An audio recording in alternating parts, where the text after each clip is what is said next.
Dear students, today we are going to study Shakespeare's drama The Merchant of Venice, Act 1, Scene 3. Let us go to the summary of the scene. The scene takes place in Venice in a public place. Back on the main streets of Venice, Bassanio wheels and deals with Shylock, a Jewish merchant. Bassanio wants 3,000 ducats or gold coins on Antonio's credit with the stipulation that he will pay them back in 3 months. Shylock notes that Antonio is likely good for the money, but still, all the man's cash is tied up in potential ventures. None of it actually exists yet. Shylock gives us a brief look into Antonio's diverse financial portfolio. He has got a ship bound to Tripoli and another to the Indies. In the marketplace, Shylock has heard of even more ships backed by Antonio, a third for Mexico, a fourth for England, and several others. Though all this sailing about seems rather risky, Shylock says he will lend the money but would like to speak to Antonio first. Willing to comply, Bassanio invites him to dinner with himself and Antonio. But Shylock isn't having any of it, and it will likely to be a Christian dinner with pork, which isn't kosher. Shylock also says he is not hot about the idea of hanging out with Christians. He says he will trade with Christians, talk and walk with Christians, but he has to draw a line somewhere, and he has drawn it at eating, drinking, and praying with them. Antonio then enters the scene. Shylock has a nasty little aside, that is, when a character says something only the audience can hear, during which he admits that he hates Antonio for he is a Christian more than anything else. However, Shylock says he hates Antonio for what he does in the marketplace. Antonio lends out money free of interest, which is unfair competition for the lenders who aren't willing to do so. We interrupt this program for a history snack about the Elizabethan attitude toward money lending.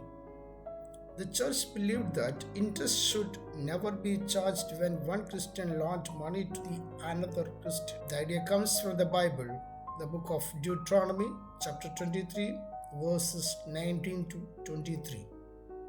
You shall not lend upon interest to your brother, interest on money, interest on rituals, interest on anything that is lent for interest. To a foreigner, you may lend upon interest, but to your brother, you shall not lend upon interest. Christians were allowed, however, to borrow money from foreigners. Since Jews were classified as foreigners in England, they were encouraged to set up banks when they arrived in the country. Now we can go back to the play. Shylock says he would like to catch Antonio at a disadvantage so he can get even with him, not only for the undercutting him in trade, but also for the nasty things Antonio has said about Shylock. Shylock talks money with Antonio and Bassanio. He says he can lend the 3,000 ducats, though he doesn't have that sum on hand. He can borrow some from his fellow Jewish friend Tubal. Thus, he can meet Bassanio's need for the aforementioned 3 months. Antonio, who until now has avoided borrowing or lending where interest is involved, justifies his change of heart by stating he will do anything to help Bassanio, even join the interest game he has so often scorned. Shylock doesn't drop Antonio's seeming hypocrisy so easily. He points out that Antonio is always saying he doesn't believe in charging or paying interest. Shylock then tells a little story taken from the Bible, that is from Genesis chapter 30, verses 25 to 43, about Jacob's dealing with his uncle Laban. Jacob was caretaker of his uncle's sheep, and when it came time for mating season, Laban agreed that all the baby lambs with the spots would belong to Jacob. When the sheep were ready to mate, Jacob showed them sticks or branches that were spotted, which caused the Eves to carve spotted baby sheep. All the spotted sheep were Jacob's as promised. Shylock says this is evidence that it isn't a sin to be thrifty. In fact, profit is a blessed thing, so long as you don't steal to get it.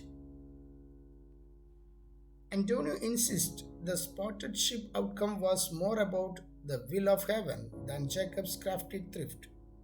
He mocks Shylock's attempts to use the Bible as justification for charging interest and ultimately tells Bassanio that all he has learned from this experience is that even the devil can cite scripture to his purposes.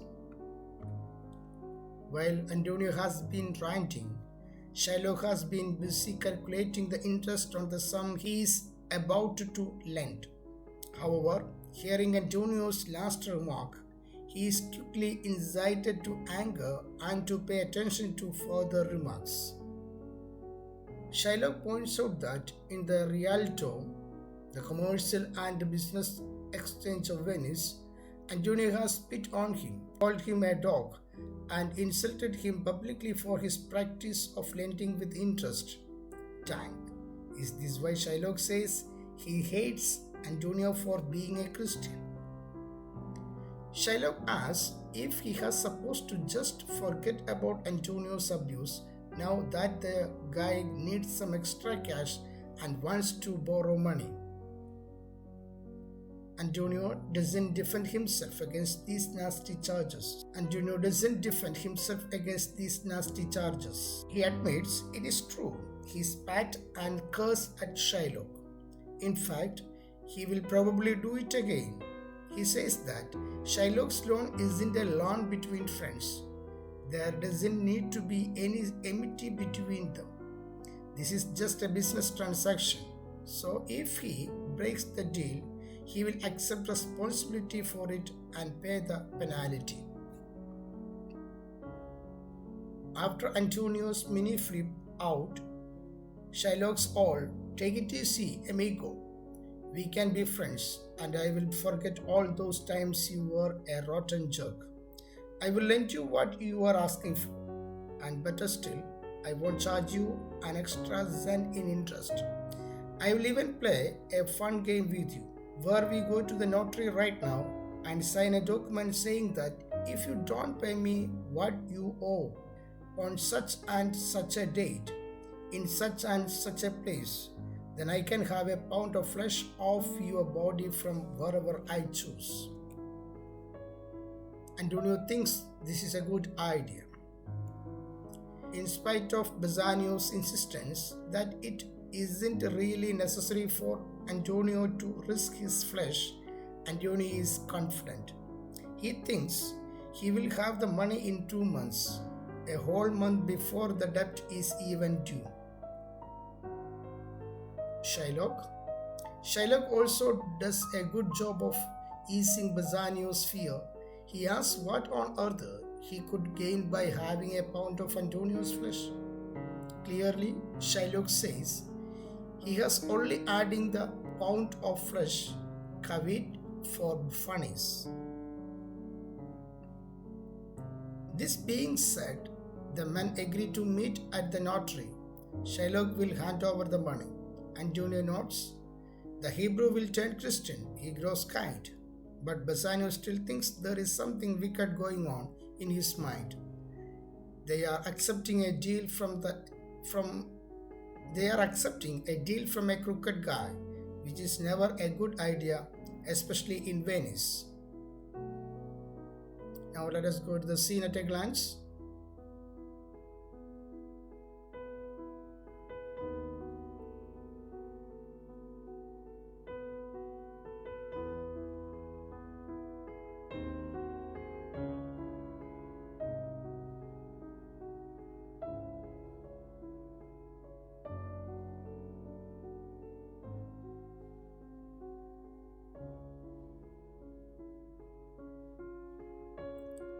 we will continue the play. Thank you.